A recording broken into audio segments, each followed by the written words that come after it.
hoping you've enjoyed it, and I'll see you very, very shortly at another air show, I think. We certainly did. No, thank you, Mike. Absolutely brilliant.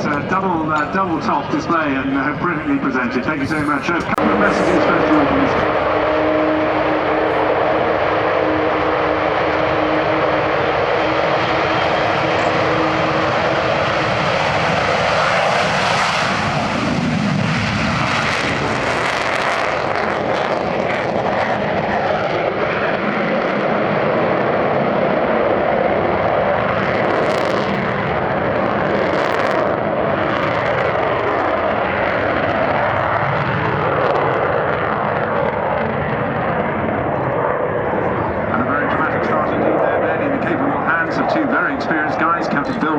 And Bill Perrins, more about them later on. Each of the pilots who fly the Vulcan bring their own little twist and style to every display. And there we felt the power of the 4 Rolls-Royce Bristol Olympus 202 turbojet, 16,400 pounds of thrust each. It's amazing to think that just over a decade separated the design, also by Roy Chadwick of Avro, of the Lancaster, from this, the Vulcan, which started out in prototype form as the Avro 698, first flown. The Vulcan, of course, formed part of the trio of British V bombers, the others being the Handley Page Victor and the Vickers Valiant, that carried the British nuclear deterrent for many years during the Cold War. And this year is a particularly poignant one in which to remember that fact, 25 years after the Berlin Wall fell, and then there came the momentous events of 1989 into 1990 that spelt an end of communist regimes in Europe.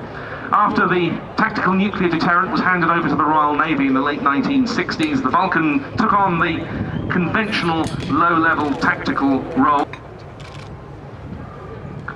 But then came the Vulcan's unexpected operational swan song, when in 1982 the type was called to arms in a very different theatre from that for which it had been designed, the South Atlantic, the Falklands. And on the 30th of April 1982, the Vulcan you can see parked on the other side of the airfield, serial X-ray Mike 607, took part in one of the most audacious bombing raids in history, attacking the runway of Port Stanley to deny its use to Argentine fast jets.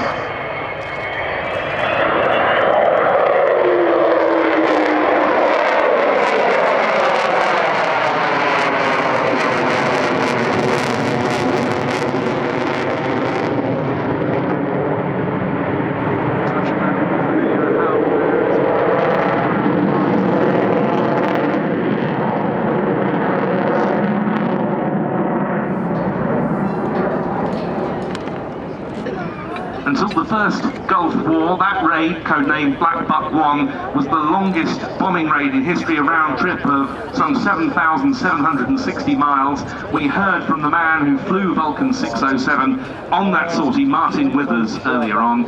For both him and the crews of the supporting Victor tankers, it was an astonishing feat. Air-to-air refuelings numbered 16, 18.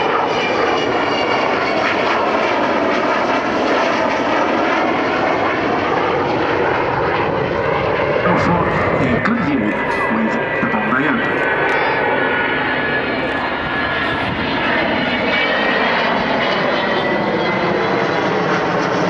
Very generous public donations, along with support from the likes of Sir Jack Haywood and Eddie Forrester of Aero Bikes, along with a whole host of companies who have themselves contributed.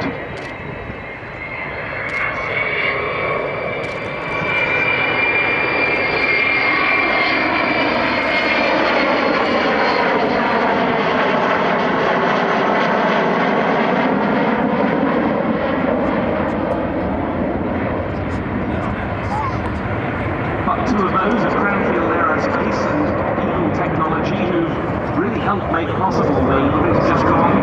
Cranfield Aerospace carried out research into some necessary wing mods required to allow XH558 to fly on, thereby improving the fatigue life of the wings, and the engineering techniques of Eagle Technology made it happen.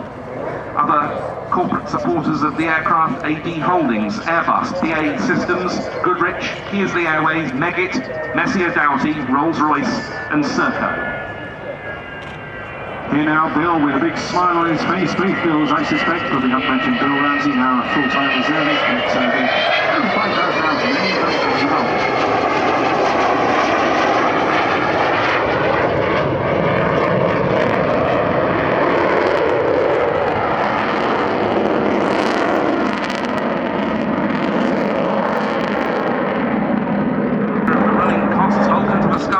So it costs £2 million a year to run their operation. That equates to some £38,500 every week to book. Much of that undercarriage coming down again.